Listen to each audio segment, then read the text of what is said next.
Hi, welcome to Hunting Illinois podcast. I'm Jason with Illinois Learn to Hunt, and we have the whole team with us today. So we have Dan, Curtis, and Lauren. And today we're going to be talking about shooting clays and what that might look like, and also really going into the DNR's wing shooting clinic. So if that's something you've ever been interested in, we're going to kind of go through what that looks like and how that's just a great resource for everybody to go check out. So if you've ever been interested in learning how to shoot clays or get some pointers, this is a fantastic program for you to go check out. So Dan's actually an instructor with them, so we're going to have insight on his side, and then Lauren's been to a couple of their classes before too. So we'll have kind of both sides of the coin talking about what that experience is all like. So stick around for that. But before we get started on that, we're going to have some of those wildlife updates. So Dan, what kind of things should people be looking at right now? Yeah, so we're getting pretty close to the heaviest application season. Obviously, we've kind of hit on firearm and muzzleloader deer lottery quite a bit in the most recent episodes. We had a few webinars about the topic.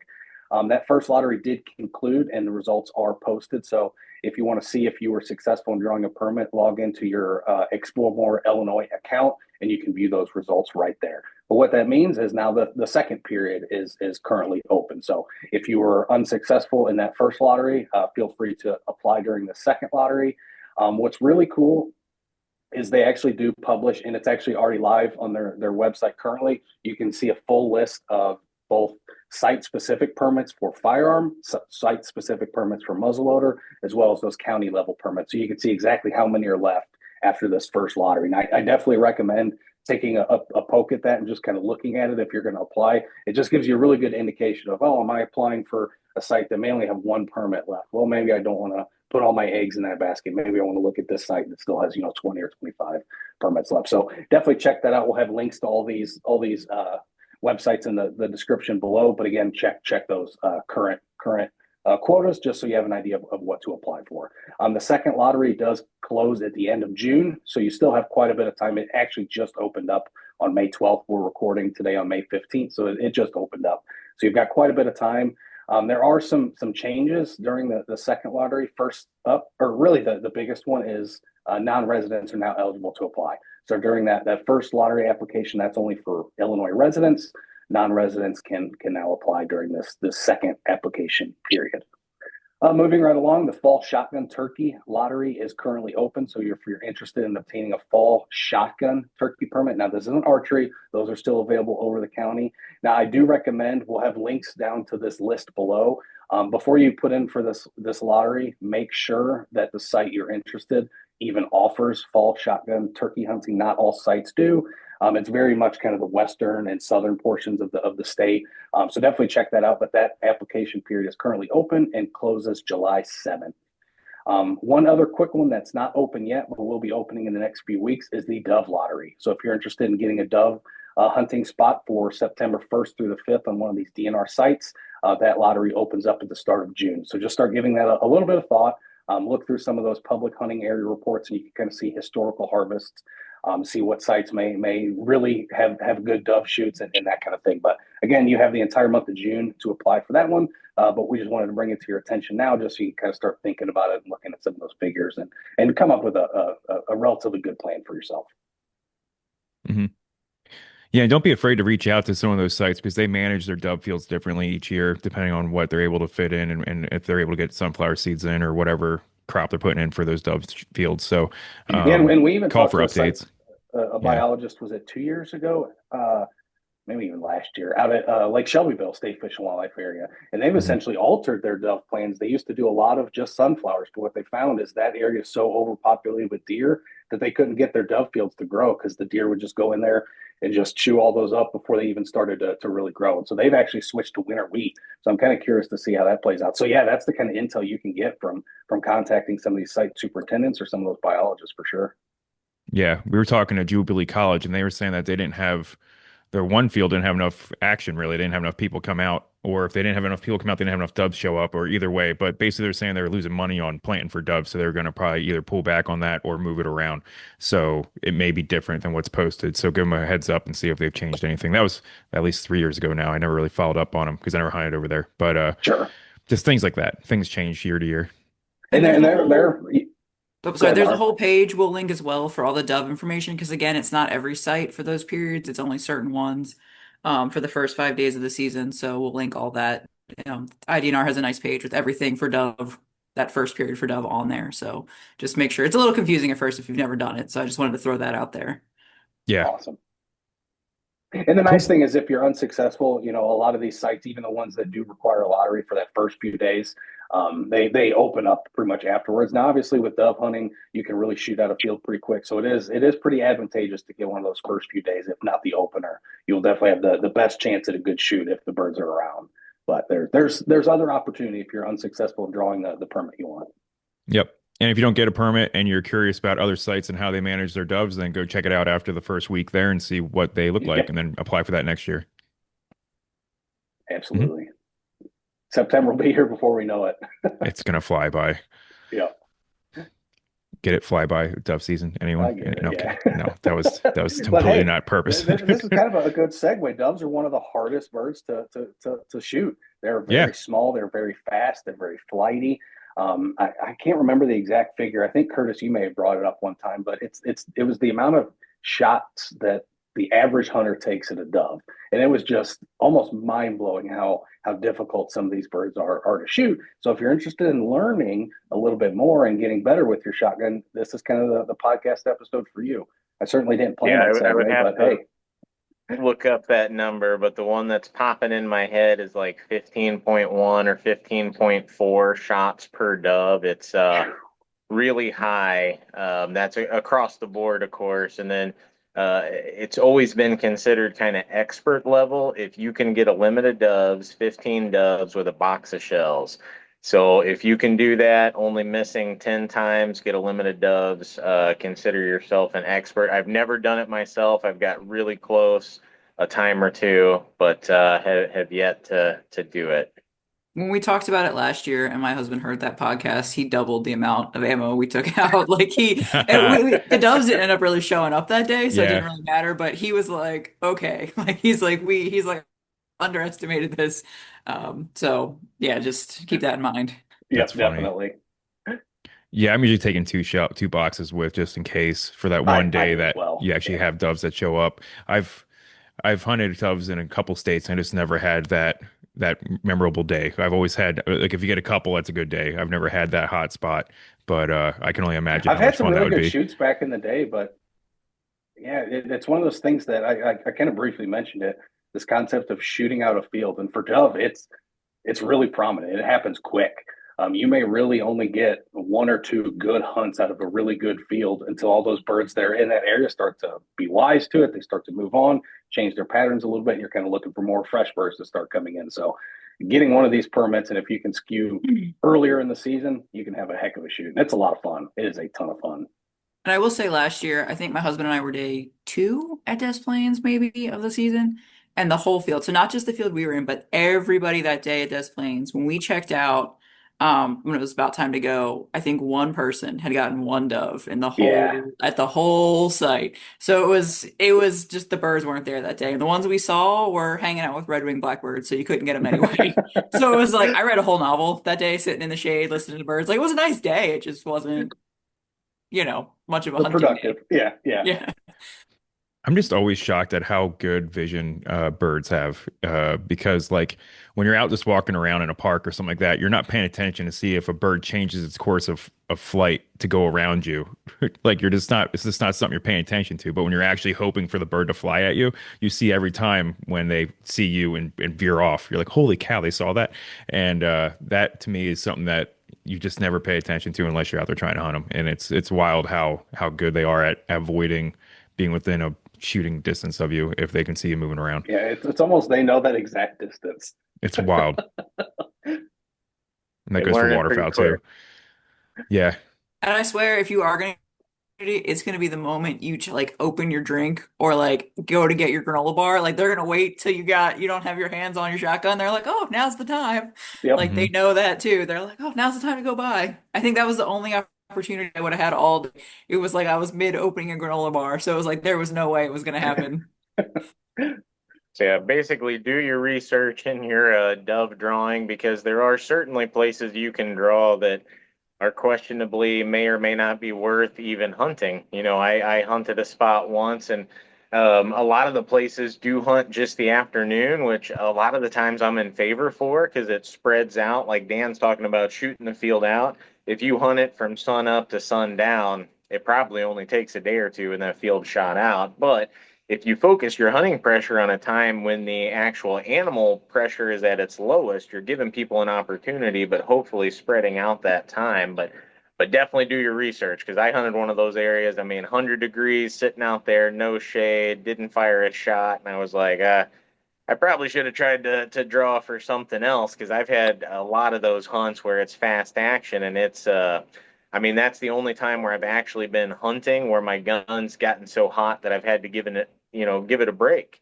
Like I had to stop hunting because it gets hot, swells up, not functioning. All right, I need to give it a break for 15 or 20 minutes just watching doves and it's been a while since I had a hunt like that, but when you do, they are memorable. And They not to are. mention, I mean, potentially, I talk about my first ever dove hunt where I limited out and shot 78. So over 2 boxes, I shot 78 times in an hour and a half. That's one of the times where I had to take a couple breaks because my gun was getting so hot. But just imagine me being, I don't know what I was, 14, 15, 13, somewhere in there but getting 78 shots at moving Yeah. targets in one day, that was the amount of training that, like, holy cow. I mean, I didn't get going to the range probably a dozen times, Hmm. That's awesome.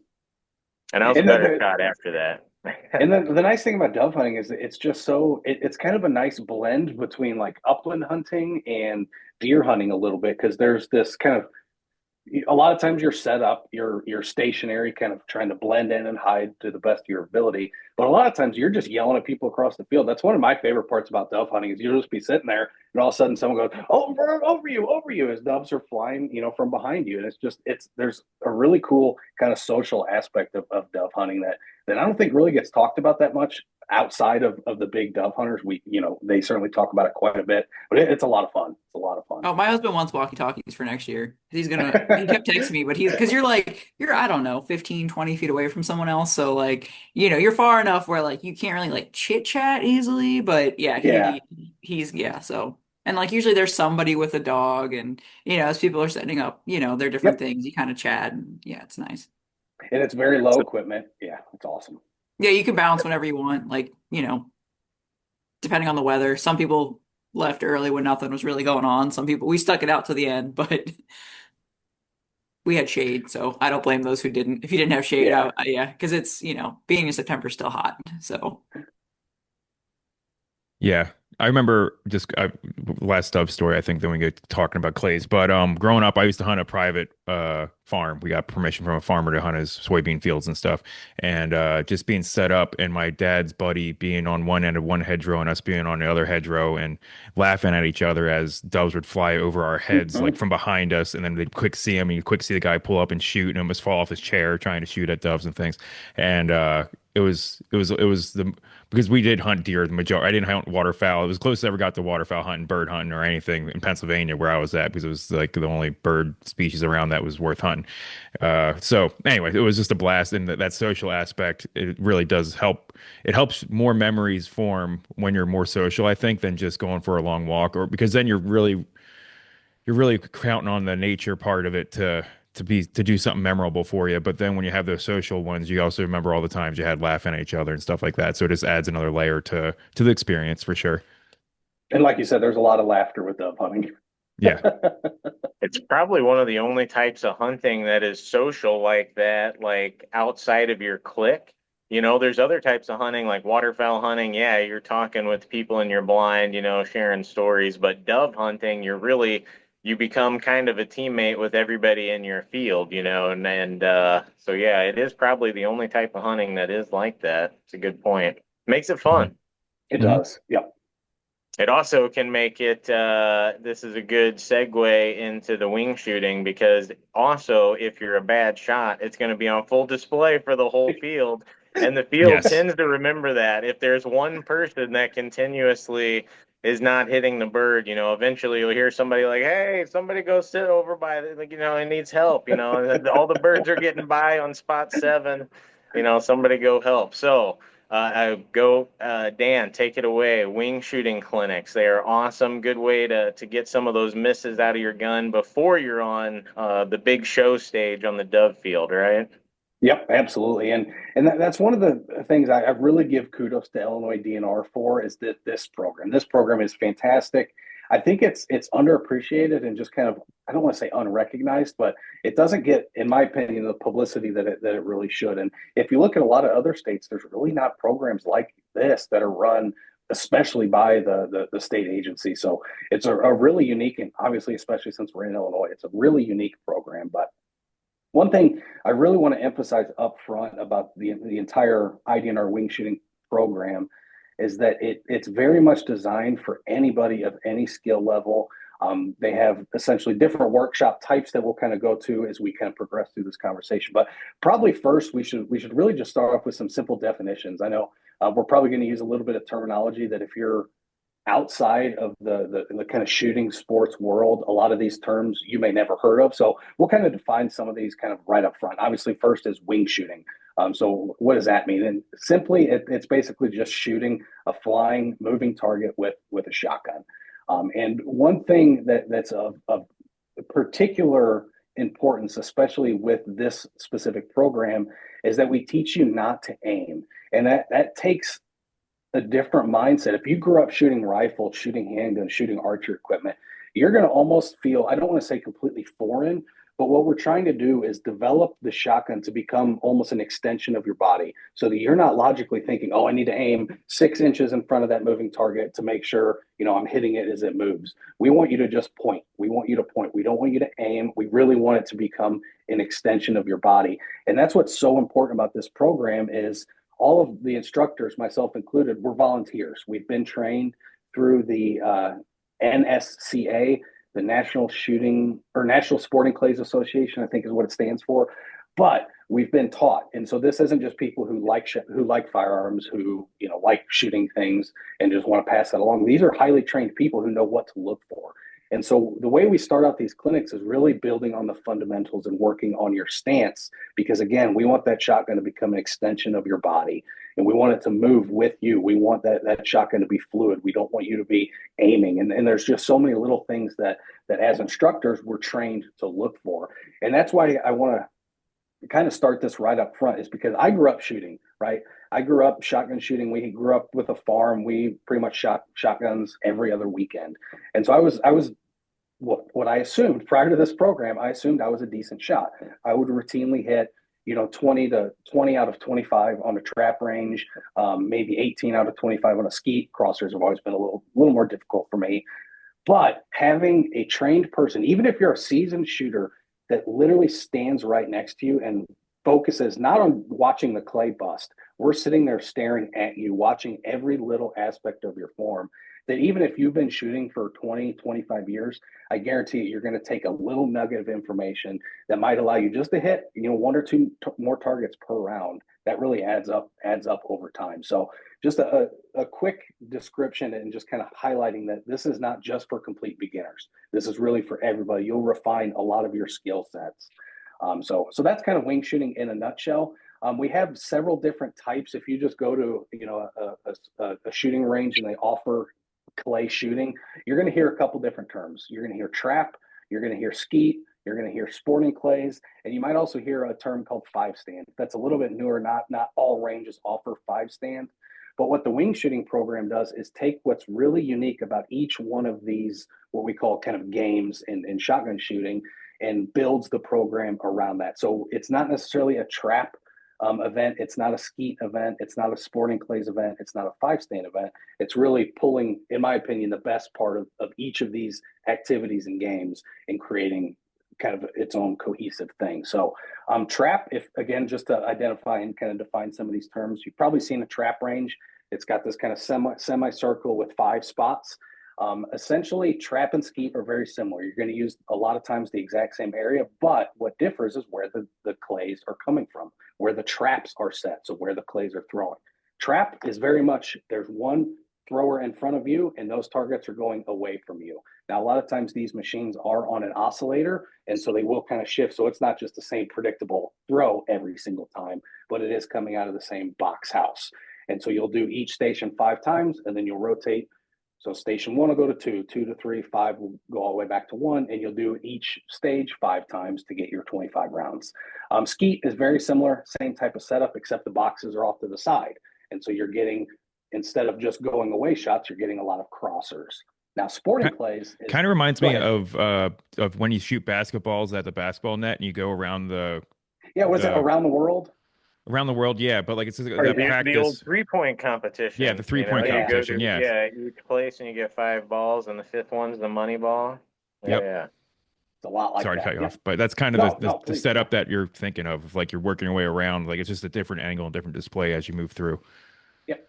And so that's kind of trap and skeet, very similar. My favorite is sporting clays. Sporting clays, you can almost view it like golfing or disc golfing, right? And so what sporting clays was designed to do, it became really popular in kind of the 90s in especially in the USA. But what it is it kind of pulls this aspect of golf where you have different scenarios, you have different hole setups. So instead of trap or skeet, where after a while, you get very good at trap or skeet because it's very rudimentary, it's very predictable. Even though there is a little oscillation, you know that target's coming from left to right, you know it's coming from right to left. You really start to develop those skills pretty easy. But where sporting clays takes advantage is it's designed to essentially mimic real life hunting scenarios. And so you'll have several different stations set up. Some of those stations may only have 1 target, some may have 3 or 4, some may have incoming, some may have, going straight up. Some will have it look like you're sitting in a duck blind and those ducks are coming in and landing, crossers, rapport pairs, all this kind of stuff. And so I like when they come from behind. That's always fun. Like over and behind is great. And so the sporting clays are very good if you're just looking to have a little bit more fun, but also to really, really refine your shotgun shooting skills. You can really build up your form in this concept of the shotgun becoming an extension of your body at trap and skeet. But for me, sporting clays is where you're really going to take that next step. Because again, when we're out hunting, you don't know if that pheasant's coming, left to right. Is it coming straight away? Is it going to flush up and then come over top of you? So the sporting clays really, in my opinion, helps train you as a hunter to be a little bit more decisive, quick. Your target acquisition gets a lot quicker. You start to predict the trajectory of that target. And so sporting clays is a really fun opportunity. Now, I bring all this up to say, again, the DNR Wingshooting Clinic doesn't necessarily mirror these, but again, they pull the best from these things. And so for the wingshooting program, we essentially have 3 clinic types. 2 of those are kind of similar, but the audience is a little bit different. So we have our introductory clinics, which are either for youth and women, or it's just an introductory clinic, which is open to anybody. Now, the introductory clinics are fantastic if you've never picked up a shotgun, if you've never learned how to actually properly mount and hold and follow through and go through all these refinements, again, creating that concept of this shotgun is an extension of your body. The beginner clinics are fantastic for that. They're really great introductory. You're going to go through 4 distinct presentations at the introductory clinic. So you're going to have an incoming presentation, which is normally where we start, just because it's a little easier to acquire that target. It kind of has this moment in time where it hangs just right in front of you. You get really good target acquisition. We can really help refine your stance at that point. After we do a few rounds of incoming, we'll do outgoing or crossers. Everybody's a little bit different. Every instructor, how they like to design and kind of orient their course, but we'll do outgoing, incoming, left to right crosser, and right to left crosser.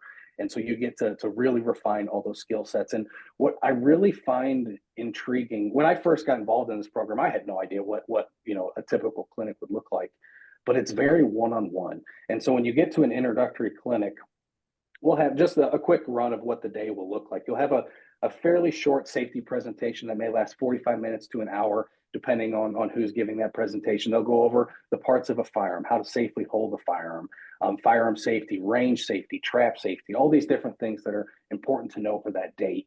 After that point, you'll get divided into your groups. And so normally there's 4 or 5 students per instructor. And what I really like is on your registration form, we're going to ask some questions about your experience level and your competence level. And what we really, we need that information to be fairly accurate, because what we use it for is then we try to group relatively similar age, similar skill sets together so that we don't have a group of 3 brand new shooters and then one person who's been shooting their entire life, right? We want to have that cohesive group kind of working and growing together.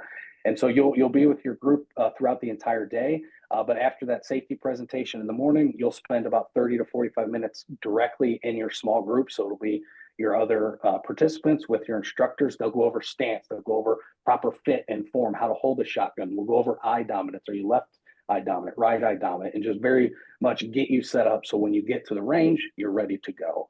After that, we have a quick lunch, and then we head to the range, and we will spend pretty much the rest of the event, so 3 to 4 hours out there shooting. And the nice thing is you get to shoot until you're pretty much done shooting. Most times when I'm teaching at one of these clinics, it's not me telling people we're done shooting. It's the students. I've shot enough. I'm getting tired. I'm getting sore. You're going to shoot a lot. You're going to learn a lot.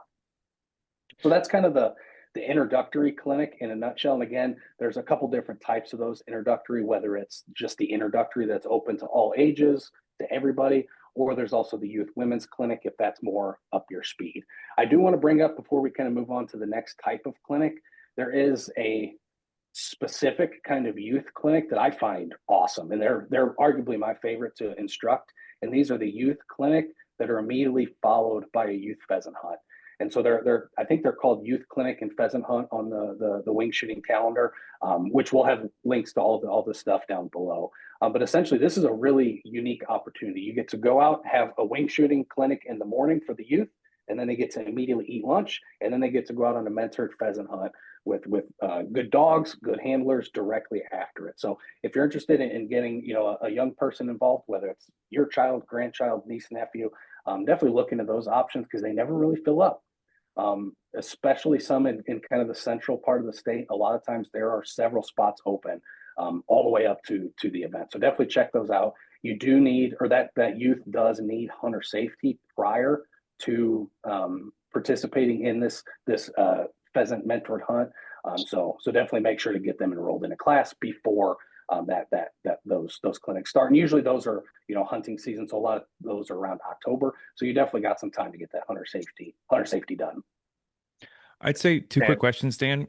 Yep. Would be how much does this normally cost somebody? And Great question. I don't know if the cost has changed that much over the years, but and then also, do you need to bring a shotgun, or what do they provide shotguns and things like that? Like what's provided for people who do this? Fantastic question. So I'll speak just on the introductory clinics for these two topics, and then when we move to the next clinics, we'll discuss there. But the cost very much depends on the specific clinic. So the clinics I normally help out with oftentimes are like $10-15, and really all that does is ensure that, hey, if you're signing up, you're actually going to show up that day. And then it also helps cover some of the food costs because we do provide lunch, we provide a lot of drinks. And again, we're doing these in September. My busiest wing shooting period is basically June and July. So it's very hot. And so we have a lot of Gatorades, a lot of, there's a lot of cost to do these events. So $10-15 is a typical price. A lot of times you may find them free too. If they've partnered with maybe a Pheasants Forever chapter in the area, sometimes Pheasants Forever, or some of these other organizations will cover some of those fees and make it completely free. Yeah, and dog clubs especially. Yeah. But yeah, I think my intro one was free. Yeah. And you as an instructor are a volunteer, Dan? Correct. Yeah. And back to one of your other questions too. So a firearm is not required. If you do want to bring a firearm to the introductory clinic, we certainly allow that. We don't necessarily encourage it. It's just kind of up to the student, up to their family, whether they want to bring their own or not. On your registration form, we ask, are you bringing your own shotgun? If yes, what type of ammunition do you need? Because we will also provide ammunition for the day. So you really can show up without anything. And this is one of the very few programs in the entire state that will allow somebody without a FOID card to legally be able to operate a firearm. This program was able to be exempt through that FOID requirement. So participation is not reliant on having a valid FOID card. And it's nice too because you get to see if you like. You don't need ammo, nothing. So you get to test it out and see if you even like shotguns, because a lot of people, if you're not familiar with guns in general, it's kind of the boom aspect, especially with a shotgun, right? You think about it and it's like, oh my God, that's going to be like so loud and so awful. And, so it's like, if you're not really sure about it, it's a nice way to kind of see if that's something you're, going to be interested in before you make that, $600, $700, $800 investment. Although I will say the shotguns they provide are very, very nice. So you will get spoiled. Yeah. And that's the nice thing about these clinics too, is even if you're just looking at, hey, I don't even know what kind of shotgun I want, you're going to be talking to people who've literally dedicated a huge portion of their life to understanding shotgun shooting, form, fit, and function, all this stuff. And you're also going to get to try out several different makes and models. You might get to try out a Beretta, you might get to try out a Benelli, maybe a Remington 870, maybe a Mossberg 500, maybe a Remington 1100, all the way from 12 gauge, 20 gauge to even we have a lot of 28 gauges. So depending on how much recoil you think you can handle. And again, we're going to be shooting a lot. So a lot of times students will start with the 12 and they'll start to transition. Oh, we're shooting this much. Okay, I'm going to pick up that 28. The gun's a lot lighter, less recoil, easier to control. But yeah, so you'll get a lot of experience. Mm-hmm. And yeah, talking about how this is such a good deal, I pulled up a couple sporting clays courses in Illinois just to get an idea for their rates. And first off, there is actually, I didn't know this, but there is an Illinois Sporting Clays Association. So if anybody out there is interested, you can look them up, and they've got resources to a lot of the courses out there and different events and stuff that are happening. But for a common sporting clays course, which like Dan said, this is more of like the whole golf situation. Like this one I'm reading here now, they've got automated trap houses and 10 stations on the east side, 14 stations on the west side, and you get 100 targets for $45. You also have to bring your own ammo, of course, so we know that basically is going to almost double that. So you're almost looking at $100 per shooter to shoot a round of 100 sporting clays, and most of us would say that's 100% worth it. So you're talking about with Dan going out there for maybe $20, even if it's $100, you get to shoot all day. Not only that, but with somebody who's there, like a coach, to try to help you do better. I mean, The that's a really instruction, good deal. the instruction is so worth it for me, especially like even just little things like for the intro one. I know a lot of us who do things will have the over-ear headphones that you can turn on so you can hear, which is great. But I was talking to the first instructor. He said he noticed a lot, especially with women, because of how we're built. When we put like with our face with the shotgun, the headphones tend to get in the way. So since switching to in-ear ones, like that alone made such a big difference. Or like figuring out how my stance is supposed to be. It feels so unnatural to me, but now I know It what it's does. supposed to feel Yep. like. Because like my shoulder, I have terrible shoulders. Like I overcompensate. So to me, it's like when I feel like I'm leaning really far, like you're not supposed to like use your back. Like you know what I mean? Like you're supposed to like pivot. You're not supposed to like you know what I mean? Like it's just the way it is. Like it's Mm-hmm. just helpful for you to feel like how your body's actually supposed to feel. Or like, don't move your head, for the shotgun. Like you're supposed to, you know what I mean? It's just really helpful to be able to do it. And for me, like I am too quick to react. So for me, it's really helpful because especially in a hunting situation, it's actually I do better because I can't anticipate where it's coming from. So if all I was doing was trap and skeet, it's, you get it too quickly almost like because you know where things are coming from. So it's having somebody be like, they'll be chatting with you and then they'll send one and you have to react. Like just Yeah, yeah. working on some of those bad habits. And especially because again, I come from more of a rifle pistol background. So like I really struggled the first couple times I went because I want to go because I know where it's gonna go. I mean, you don't know where a bird's gonna actually go. So I kept wanting to go stop and ambush, or I'd go stop and go back, which is like not what you want to do. You know what I mean? Like you want to follow and go. Like Right, so right. it's been really helpful. And just to get to know a brand new shotgun as well. And you can do it with a pump action. I've done it with my Mm-hmm. turkey Yep, gun. yep. Um, you know, And we'll talk about the hunter wing shooting clinic here in a second. But one thing, we always get questions about that. Now I'm just a level 1 instructor, so I only instruct the introductory clinics. I'm actually taking my level 2 next month, so I'll be able to teach the hunter clinics here in a little bit, but we're still a few weeks out from that. But what we get a lot of questions about the hunter. Hey, can I just use one of your nice shotguns? Which we have shotguns there for the hunter clinics. I'm such a big fan of, especially for the hunter clinics, use what you're going to hunt with. If you're going to hunt with a pump, use that pump. If you're going to hunt with a side by side, use that side by side. Because again, the whole point of these hunter clinics, they basically mirror sporting clays. We just call them a little different, kind of a marketing thing. We're going to have different stations set up across the entire site. We'll have 5 or 6 presentations at each station, and you're going to get some that go straight up. You're going to get some that bounce along the ground like rabbits. You're going to have some on I love rapport those. pairs, which I means love the we're going rabbit to have, ones. They're so they're hard. fun. Yeah. They're Which so you hard put an because they on rapport bounce. pair, they do bounce. They So do you bounce don't and know they where move they're gonna fast. go. Yep. Yep.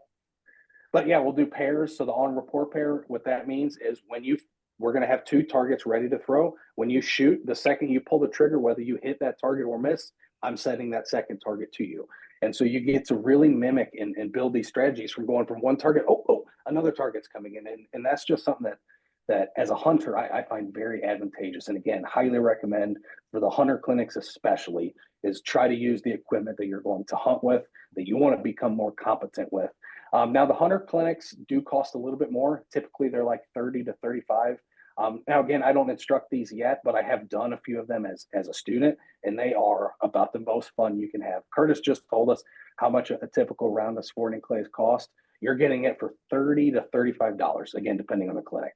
And bring And your guess own what? ammo. That does cover your And an instructor. ammunition Yeah. and an instructor, and that does Yeah. cover your ammunition. So it's not $35 plus ammo; it's $35, and that ammo comes from the DNR for you to use. So Oh, great, most of mine have great been bring your own opportunity. ammo. So it kind of, I think some of it might depend on, A lot of it depends on who's sponsoring Mm. it, all that kind but of it's stuff. it's still a fantastic deal to be able to just to have that setup and that access and the instruction alone. Like I said, it's Yep. phenomenal. And they're all across the state too. Yes. Well, as we kind of go through this, I know Jason's going to screen share and show the upcoming calendar on their Mhm. website, but there's literally clinics all the way across the state, from as far north as you can get, from as far south, west, and east. They're all over the state.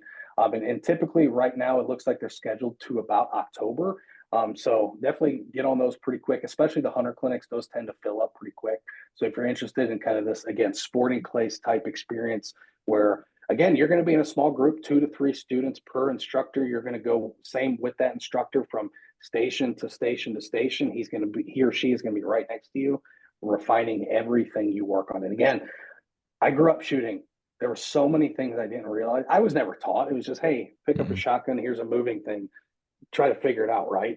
I never had any proper training or education into that. And just having somebody just be like, hey, what are you doing with your foot? Why are you standing like that? No, stand like you're shooting a basketball. Just square up to it. Square your shoulders up to the target. And it's just so many of these little refinements that if you've been shooting for decades and never really had formalized training, you may be pretty guilty of. Oh Or yeah. if you Like you. haven't, oh sorry, or if you haven't and you have a new shotgun and it jams and you haven't had to deal with that yet, Yep. having somebody who's dealt with so many kind of help you like walk you through it, or what happens if like you have a different kind of misfire or just issues, and you get to try out so many shotguns, especially for ladies. Like I usually bring a couple, like what my husband and I will bring whatever, and people try them out because different sizes and different weights, and depending on what you want to do, it's really nice, and it is very much what you want to get out of it. So if you want to sit out around because you're tired or it's 95 degrees and there's no shade at Des Plaines, that's Yep. okay. Like, And it will be warm. We normally do have canopies set up at yeah, every. sunscreen and bug spray, Yep. 100%. Yep. My perspective of it, which is regretting not taking Dan up on his pointers when I had a chance, because I haven't had him back out to a range yet. But we went out, oh God, I don't even know, 3 or 4 years ago at this point. It's been a while. Yeah. And we were just going out as friends, and we had a couple other coworkers with us, and we went to a range for the first time together. And he started telling me, like, I was shooting literally as a 12-year-old because I had never changed my shooting stance. I'm shooting as if I was 12, and like you said, we've never had training before. Neither of our parents, if we had parents who taught us, like Right. no one has. So he starts going through like the different things. I try it to begin with, and then I'm just like, that's not uncomfortable, and I feel like I'm gonna miss, so I'm just gonna go back to standing the way I'm standing, as if almost like an archery stance versus like having your foot 1 foot back. But you were saying have your feet square, Yep. and I was shooting almost with my 1 foot back. And Now I do have a lead front, but it's yeah, just it's a like hair. Yeah. So basically, I told him off a little bit. I was just like, hey, dude, I'm not in the mindset to be trained right now, but we can come back some other time and then you can coach me up. And then we just haven't, life gets in the way and you never get back to it. Yeah. But Yeah. so my pointer is, if you do show up and you have bad habits, be coachable and be willing to try whatever pointers they're making, because they've shown to work, and try it. And then if you or still feel comfortable, and if you're hitting, like you've said before, your rule of thumb is if people are even doing it wrong and they're hitting the target, you won't really mess with them too much I will never correct because a it's student working. on a hit ever. Yep. Yeah. That's what So Jacob does with me with pistols. He's yeah. like, your stance is awful, but you hit it, so whatever, Yep. I'm gonna let it go. Yep. But it's Now, it's if you keep doing it in the first, if you hit like 3 in a row and I notice, oh, you're pulling your cheek off the stock, and then that fourth one you miss, well, now I'm going to correct it. Yeah. yeah. Hmm. And I will say too, it's also a great like I have a hard time being taught by like my dad or my husband, or like if your kid has a hard time being taught by you, like just there's something like like they might listen, but it's just you need someone else to like tell you something you've already been told for it to sink in. This is a great way to do it. And my husband's the same with me, so it's like I Yeah. don't listen. It's Hmm. like you just need someone else to reframe it. And sometimes I mean, with the I'm super guilty of that too. Even when I had my wife come to some of the wing shooting clinics as a student, I asked the lead instructor, "Hey, please put her and her mom in a yeah. different group." Yeah, Yep. Yeah. it's just hard because it's like them and it's like it feels like more of a criticism almost, and it's just Yeah.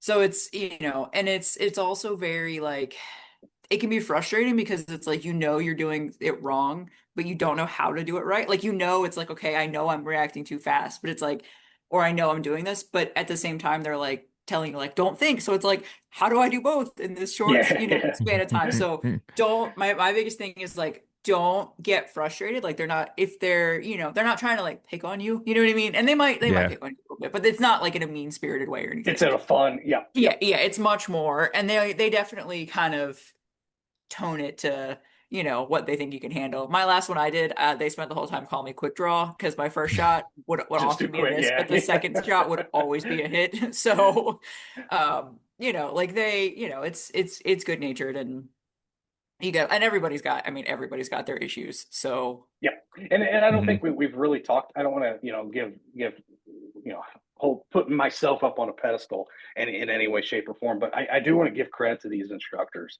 Again, these are volunteers, people giving up their weekend, especially a lead instructor for a clinic. They're working putting these together for months and months and months for that one opportunity to finally get the clinic going. And so these instructors not only are passionate and knowledgeable, but they are super motivated to get you to have fun and to get you to break targets. That's our whole goal is obviously number one is safety. We've never had a safety incident at a wing shooting clinic and we don't anticipate starting anytime soon. So safety, obviously always number one. But number two is having a good time. We want people to enjoy the experience, enjoy the shooting sports, learn something about themselves, learn something about the natural world, learn something about firearms, develop a different appreciation for the shooting sports and things like that. And again, these instructors give up a lot of time, they sacrifice a lot to put on these clinics and to give you the best opportunity to get better with your equipment. So definitely take them up on their offer whenever you see one of these clinics that's open.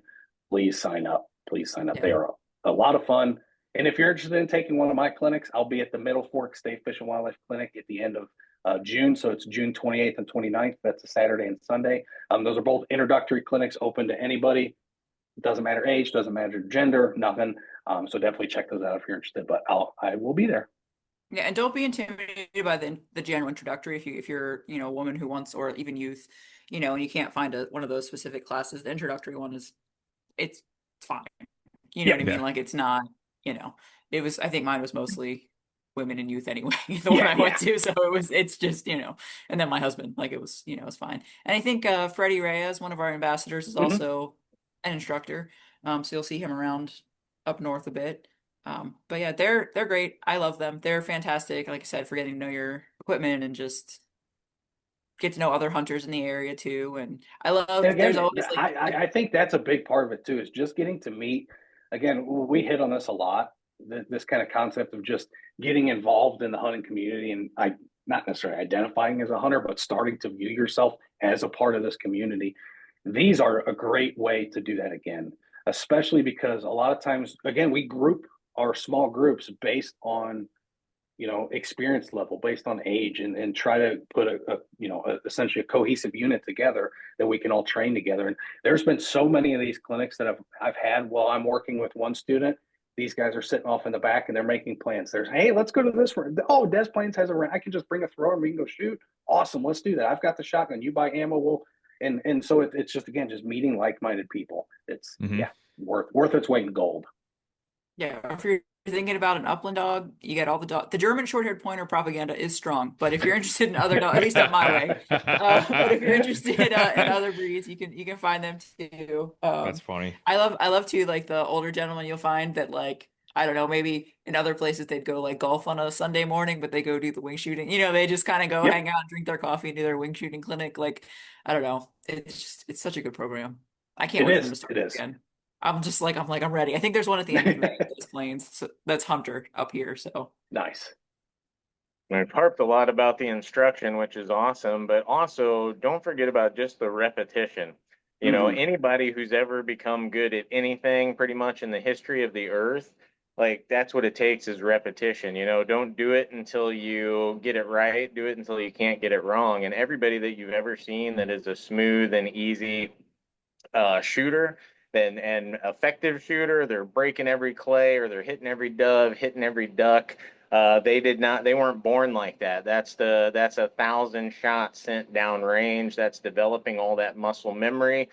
Same way as, Michael Jordan taking a shot or Albert Pujols hitting the baseball. It's that repetition and doing that over and over and over again is what's going to make you a better shot. And one thing that I like to do even before, like if I signed up for a wing shooting clinic, or right now, if we decided to go shoot sporting clays at one of these courses, I promise you, I would start training immediately and I would do it right in my house.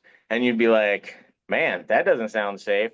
I wouldn't have any shells, but I would get my gun out, and all around me are these basically shapes that I can use to start training myself, right? I've got corners that I can aim at, and I've got a whole piece of trim that I can work on lining at. So I'll get out my gun, practice bringing it to my shoulder, bringing it to my face, and make sure that I'm aiming right at that corner. After I do that about 100 times, then I'll start swinging along the trim and really get good at that. And then I'll do it the other way. And it might sound neurotic, but before I do any type of shoot where I'm going to be shooting with other people, where I want to perform, I'm a competitive person, so I'm going to come at my best.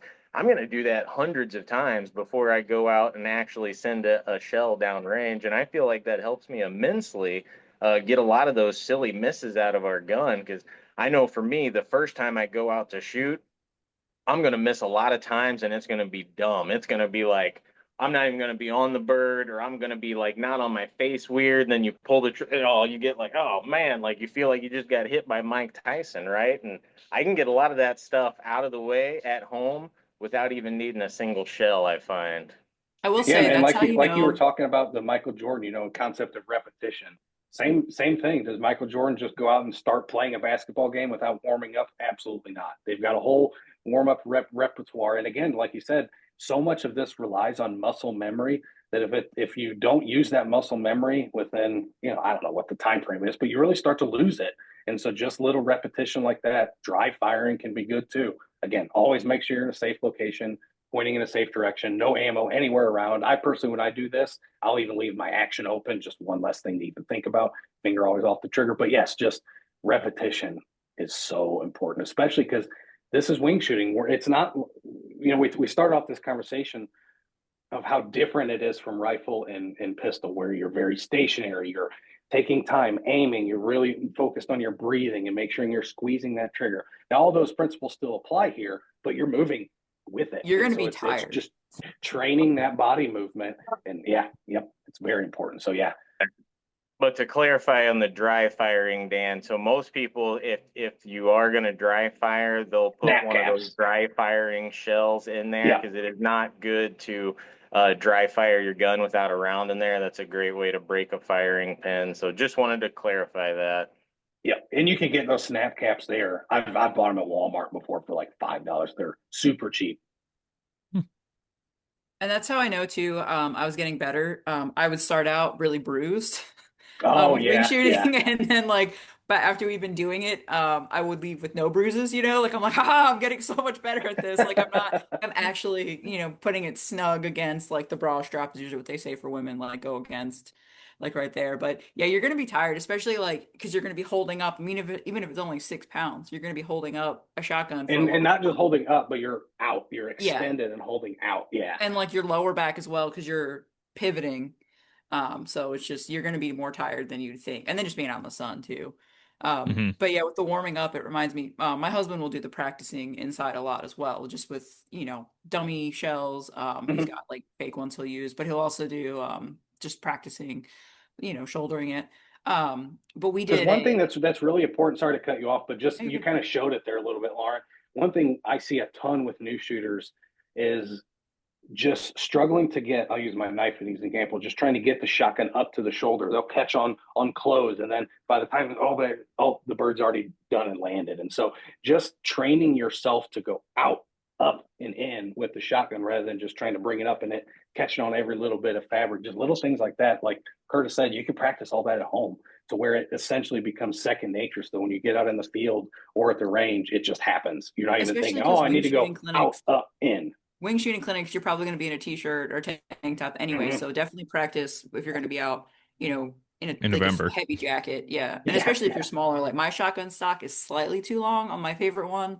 I mean, it's fine, but it's like if it was slightly shorter, it would be a little better. But so I have to be very aware, like when I'm doing it to make sure I go clear because it will catch. sure. But no, the warming up, we did a family pheasant hunt for one of the Pheasants Forever things last year. And we had to go first for a clay shooting, like warm up. And I'm so glad we did those practices. My husband was like, bang, bang, got his first two. I missed my first one and got my second one.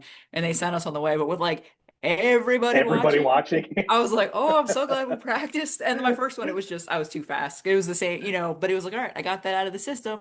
And then I got my bird. So it was, and I will say with pheasants, you have way more time than you think. So like Always. getting that in my mind because they're up, they're kind of slow. So it's like, all right, like got that kind of anxiety out, like as a Yep. courtesy, get the misses, like you're like, all right, I'm back into warming up a little bit for this. So, and no matter what you're shooting, like I said, for turkey, for whatever, like it's anything you're gonna do with a shotgun, I recommend the wing shooting clinics just because you're gonna be so much more familiar with your gun. Yep. It reminds me of the fantastic words of Macklemore. The greats aren't great because at birth they can paint. The greats were great because they paint a lot. Oh, So there you go. Love it. Dan, did Good you want to tell addition, us? Jason. Good job, buddy. I was trying to the whole time, and I'm kind of glad you brought that up because the whole time I was trying to think. I think it's an old Jackie Chan quote where he's like, "I'm not scared of the guy who learned a million kicks. I'm scared of the guy who practiced one kick a million times." Something along those same lines. But yeah, repetition is so important, and this is a great way to get it with a shotgun.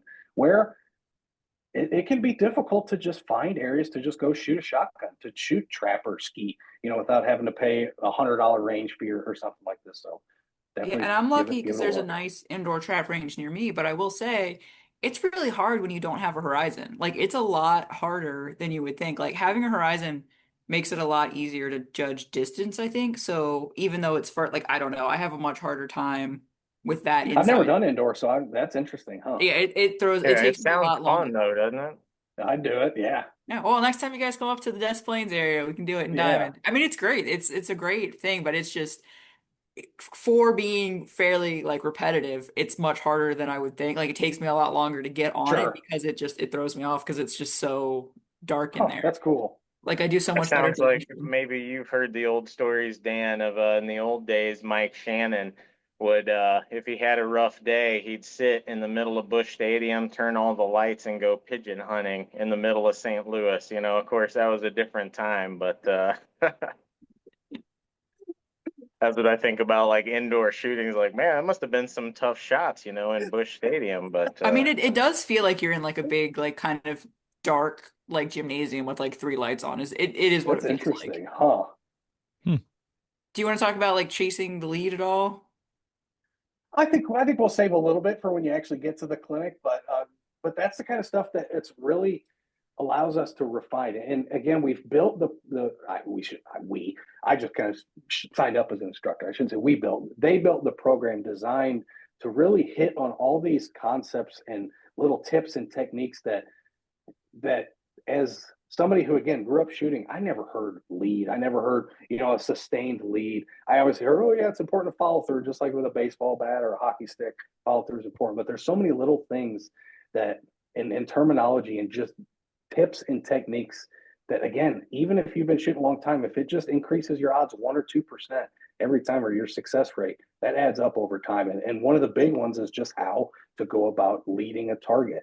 And so many people think, oh, I need to just watch somebody else shoot it so that I can see what they're leading it. Well, we want to get you to the point that you don't even think about it. A target comes in, you pick up, you swing, and you pull the trigger, and your lead was perfect. And so Oh yeah, that's what I that's get hit really with the what we most. try You're to thinking do. too much. You're too fast. Yep. You're thinking too much. Yep. And there's things that we look for as instructors. I can just literally watch the tip of your barrel and normally tell if you're aiming or if you're pointing like we want to. Because a lot of times when somebody's aiming, that muzzle will be swinging perfect and then it'll stop. And that's when they're aiming, and then they'll try to catch up to it. And by that time, you've missed the boat. And so it's really just, again, watching these little things just to make sure that everything is smooth, consistent, steady. And it takes a long time to break hits too. So even if you can get like one more, or if you can't hit any, getting one by the end. I mean, and that's totally okay. You know, if you've never done anything with firearms before, I think it can be a lot. It can be a lot to just jump into it. And I will say outside it's great because it's not as loud. So if that's a concern you have, doing any, if you've only ever done like inside stuff with like pistols and rifles, outside's a lot nicer. Because you do have hearing protection, but it's not as intense if you're like a Yeah, you don't have sensory that person. concussive almost. Yeah. Yeah, like I get migraines and stuff, and like I after like half an hour in a shooting range, I'm done. Like I'm over it. Like my shoulders hurt. It's too loud. Like sensory overload. I'm out of here. I don't have Sure. that issue with these. So there's that. Like I said, they're I feel very much kind of go at your own pace. So a good way to demonstrate that, Dan, is I feel like most people are familiar with throwing a ball. It should be the same way. And so most of us have played interception, or you're throwing a ball to a friend, right? And do it yourself where you're standing somewhere, get a buddy to run and think, okay, how fast is he running? How far do I need to throw it ahead of him? Where do I need to throw it? And throw it. You're going to throw a horrible shot.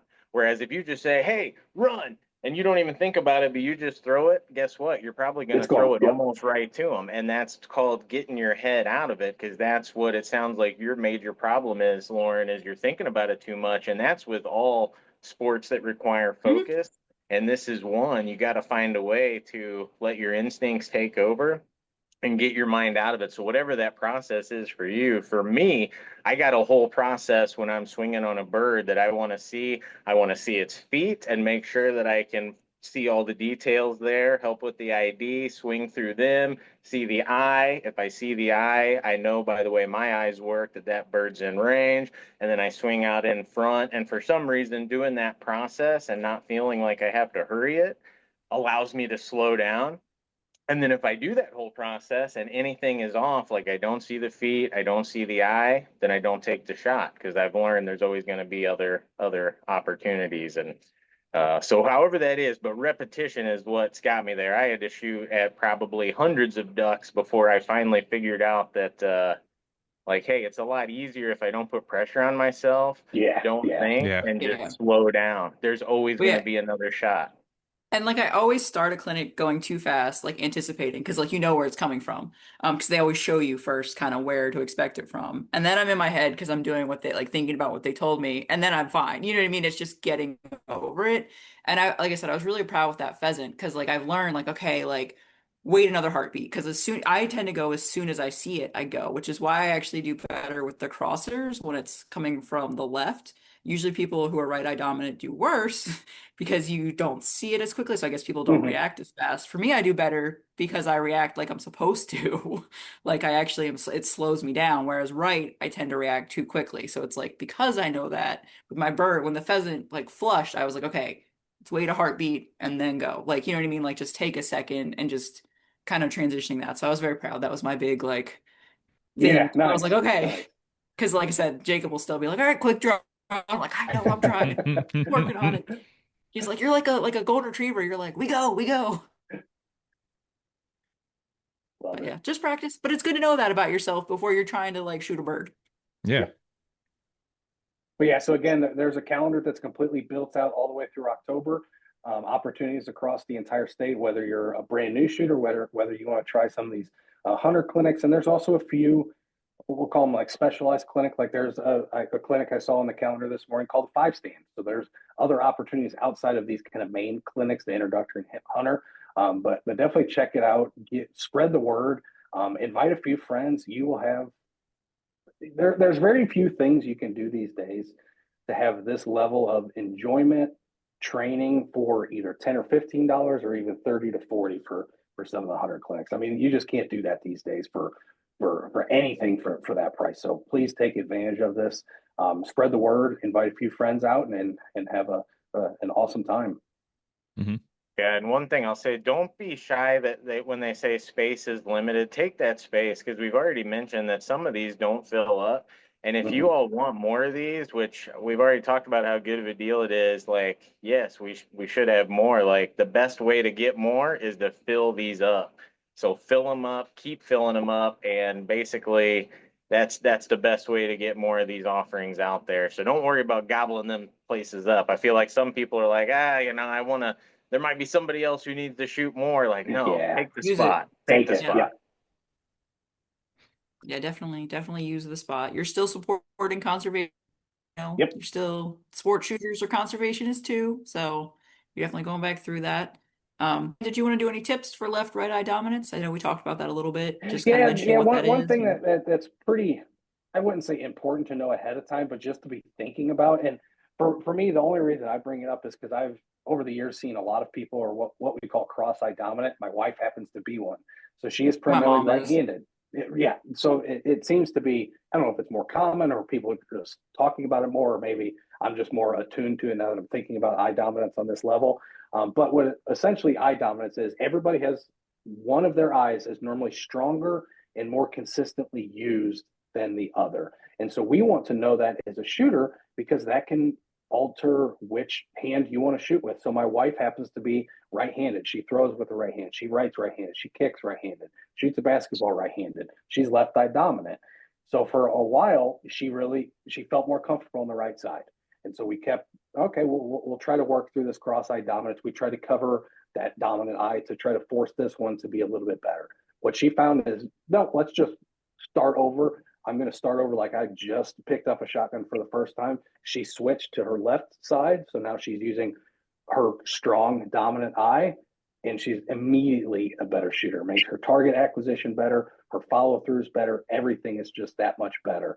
And so there's a couple different ways to easily test eye dominance. For me, the easiest way to do, and this is something you're going to immediately do when you get in your small group with your instructors, is go over eye dominance, because it's very important. Because a lot of times what you'll see is, if somebody is cross-eye dominant, they'll be lining up the shotgun where instead of looking directly down it like this, they're going to try to lay their whole face over the barrel and subconsciously use that dominant eye without even realizing it. And then boom, that's throwing your whole form, everything off. Wow. So what I like to do is just kind of make a small diamond in my hand and just try to pick a spot on a wall and put it directly in that circle. And then I'm going to pull it directly back to my eyes, keeping that spot in between that circle, and it's going to naturally go to one of your eyes. And that's typically going to tell you your dominant eye. And so for me, right eye dominant, right-handed, pretty easy for me. But again, that's something you can just kind of feel out on your own, see if you know what dominant eye you are, just in case you are one of those interesting enigmas where you get to decide, hey, do I want to try to learn left-handed, or do I want to just try to stick and train this eye to be a little bit more dominant? But yeah. Mm-hmm. I hope that you did that the Illuminati's not watching our podcast now. Yeah. We throw up some kind of secret signal. Throw gang signs out here. Delta Force. No. Yeah. But no, again, check out the full calendar, reserve a spot, enjoy it, have fun, send us pictures, send us stories. Again, if you're interested in coming to one I'll be at the Middle Fork Clinic on the 28th, 29th of June. And I'm usually at the Des Plaines area ones, just because I live close and we like them. And if you are listening in the Chicago area, Des Plaines has probably the most wing shooting clinics of any of the sites in the state. There's a ton of intro ones this year. So yeah, it's definitely worth it if you can make it down. And that's the Des Plaines State Fish and Wildlife. That's not the which is not in Des Plaines, Illinois. Go figure. Yeah, I always like to clarify, because people in Chicago get really excited. I'm like, it's not the area you're thinking of. It's the one. A little further south. Down past Joliet, and you're like, Braidwood and Wilmington, like it's down that way. Yeah, we'll have links in the description, and I'll flash up the schedule when Dan was talking about earlier, so you'll see a screenshot of what that looks like. But then we'll have the links to go there and check that out in the description of the video, or in the podcast on Spotify or whatever platform you're watching or listening this on. So yeah, so you guys have anything else you want to add to the topic, or are you guys ready to get going? I mean, the only thing I can say is get signed up, take the shot, and enjoy it. Again, have fun. That our number one goal is safety, but number two is to have fun and to break targets. Our goal at each introductory clinic is to not let a single student leave without breaking a target. Everybody will break a target before we leave. That's how confident we are in our instructors' abilities to be able to get people on target and breaking clays, is that no student will leave without breaking a clay. I don't think I've ever seen anybody leave not like smiling. Like everybody's tired Yeah, and yes, sweaty, yes. but everybody's like is happy and just chatting and buddies with your group, by the end and your instructors. So And it's again, even if you're a long-time hunter, you don't necessarily feel like you need instruction. Hey, there's not a better way to prepare for a hunting season than going to one of the hunters clinics and getting to see and it's goose like presentations, duck present, pheasant presentations. There was one I went to at Des Plaines a few years ago where they had a quail station. And so quail is very distinct, right? Where you have this covey that just immediately flashes. They didn't warn me about it. They just said, all right, you're upland hunting in a field. Boom, here goes 6 targets. And you have that Oh moment wow. of panic like you really do when you're hunting where, oh, my target acquisition is off. Oh, and then they're gone too far. And so it really just does. It just gets you in the right mindset for the we have fall. there's a double woodcock one here too, where they're like one's close and flushes real low, like Yeah. and then one's all like it's you gotta be fast, especially if Yep. you're pump. Did they give you a second try on the quail station? And how You many were you you able to always get? get yes. You always How many get did you actually multiple get out of tries. that flush? I got two That's pair. pretty good. Yep. I'll take I it. say Yeah. Jacob was Yeah. really proud. He got his double woodcock with a pump. Like he was so happy about that. But I mean, it's like a There's Saturday not a or a better feeling than Sunday. getting a nice pair. There's really Yeah. not. Oh, But it's like 4 hours on a Saturday or a Sunday most of the time. Hmm. It's fun. Getting a nice triple's a little better, but pairs all right. yeah. Yeah. You gotta get the quadruple is the hardest with the plug-in. That's the no. I With got quail, four. I did get 4 blue wing teal once with I don't remember. I had a plug. I got 4 teal because I the limit was only 4 and I limited out like exactly 2 minutes after shooting time. They thought I was that's joking when pretty I got awesome. back. I say But yeah, Jacob's definitely gotten a double, like two with one shot before with the clays. It's Mhm. it, Oh it does yeah. happen. It does Yep. yeah, happen that's the way the occasionally. teal were. So that's I don't count them. But one time I did get a true triple on green wing teal, which was 3 shots, 3 individual birds. I've only done it once in my life, but I still remember it, even though it's been 20 years ago. I can Nice. remember it like it was yesterday. So when Yep. those things happen, like they're awesome. I Yep. got a double on doves once. That was the best I've ever shot, I mean, probably. a double on doves is pretty. Hmm. That's pretty And I good. was in my teens with I remember with my buddy Moyer, one of my best friends. We were out. It was one of the first times we went out without dad, so that was really fun. Cool. See, So I got a now I double just on one feel doves like time I before, but I got wouldn't. Oh, Go I ahead. one time I got 2 doves with one shot that weren't even flying together. And luckily a guy was sitting with me with his dog because he had just limited out and he's like, "Hey, do you mind if my dog retrieves your doves? I'm trying to get a few more work with them, a little bit more work in with them."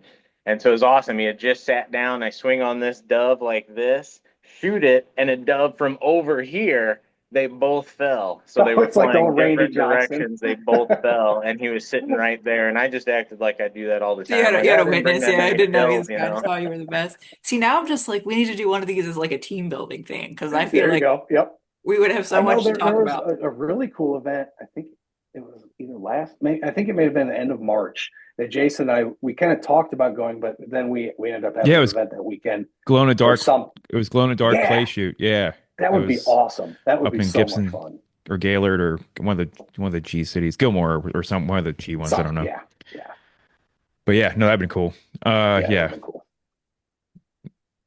cool. All right, Awesome. well, it's really fun to get into, and again, great practice, and you can't beat the instruction you're gonna get for the price you're gonna get. One of the best things DNR does in the state is this well well ran wing shooting clinic. So check it Yep, out, and good luck. definitely. one thing I would think we got to mention is the clay birds are just made out of clay, so they're decomposable, so you don't have Mm. to worry about that litter. Always pick up your empty shotgun hulls because those definitely are litter. But the actual clay bird fragments are clay. They're basically dirt, so you don't have to feel bad about that. Yep, and the instructors are really good about like before you move on, everybody picks up everything and they've got like the magnets on a stick and stuff. So don't feel like you have to bring your if you've got a magnet on a stick, there's usually a magnet on the stick available. Nice. Awesome. Cool. Well, we hope to see y'all out there. Mhm.